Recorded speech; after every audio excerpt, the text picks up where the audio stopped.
बिहार की 13 करोड़ जनता जो आज 40-50 सालों से पिछड़ गई है पूरे देश के मुकाबले, बाहर जब आप बिहार से जाते हैं तो बिहारी कहा जाना ही एक तरह से गाली अपमान बना हुआ है।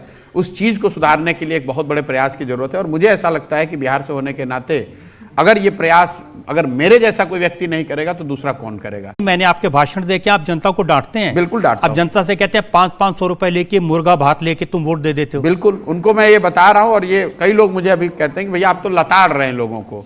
तो ये एक नया अटेम्प्ट भी है राजनीतिक पॉलिटिकल कम्युनिकेशन में। अगर आप देखेंगे मैं उनको ये बता रहा हूं कि आप जो गलती कर रहे हैं जब तक आप उसको नहीं सुधारोगे तब तक कोई नेता को गाली देने से बात नहीं बनेगी। मैं ये नहीं कह रहा हूं कि आप मेरे जनता जनार्दन हैं, आप मेरे माई बाप हैं, आप मुझे वोट दे दो, मैं आऊंगा सब ठीक कर दूंगा। मैं उनको ये कह रहा हूं जब तक आप नहीं सुधरोगे तब तक ये सुधरने वाला नहीं। अगर आपके ऊपर फिल्म बने तो उसका किरदार कौन प्ले करेगा? मुझे लगता है कि अभी फिल्म बनाने की जरूरत नहीं है। किरदार अगर प्ले करना है तो मुझे लगता है somebody like Manoj Vajpayee can play the role और पंकज त्रिपाठी, ये दोनों लोग हमारे दोस्त हैं, बिहार के हैं और बिहार के हैं, दोनों दोस्त भी हैं और उत्तर भारत की कम से कम राजनीतिक सामाजिक परिस्थितियों से ज़्यादा वाकिफ हैं, तो दोनों में कोई एक रोल कर सकते हैं। लोकसभा चुनाव के बाद बिहार में 4 विधानसभा के उपचुनाव हुए हैं और 1 MLC का चुनाव हुआ है।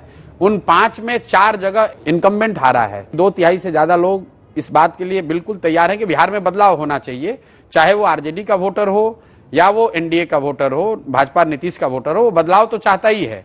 जो 4 सीट जहां पर उपचुनाव हुए वो चारों इनकम्बेंट MLA थे जो MP बन गए, इस वजह से वहां उपचुनाव हुआ और उन 4 में 3 जगह इनकम्बेंट MLA या उनका दल चुनाव हार गया। जो इनकम्बेंट JDU के MLC थे जो MP बनने की वजह से जहां उपचुनाव हुआ वो भी चुनाव हार गए।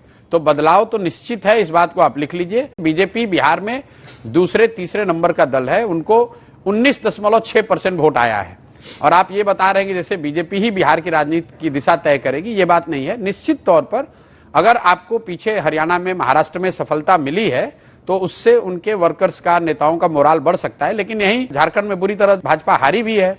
तो बिहार दिल्ली नहीं है, बिहार हरियाणा नहीं है, बिहार की राजनीति अलग है, यहाँ के विषय अलग हैं, यहाँ के मुद्दे अलग हैं और भाजपा की ताकत यहाँ अलग है। पूरे जीवन में भाजपा वाले एक ही बार 150 सीट पर चुनाव लड़े हैं। यहाँ पर 243 विधानसभा क्षेत्रों में भाजपा 150 सीट पर एक बार लड़ी है, बाकी वो 100 या 100 से हम लोग का पूरा जो फोकस है वो बिहार पर है। और बिल्कुल बिहार में जब अक्टूबर-नवंबर में चुनाव होंगे तो आपको दिखेंगे। जब से बीजेपी ने चुनाव लड़ना शुरू किया बिहार में, 20 साल के बाद उनको बिहार में 10% वोट आया। जन स्वराज को वो वोट 11 दिनों में आया है। तो आप जब देखेंगे अक्टूबर-नवंबर में चुनाव आएगा तो 2 साल या 2.5 साल के प्रयास से सबसे ज्यादा वोट लाने वाली पार्टी देश में जन स्वराज बनेगी।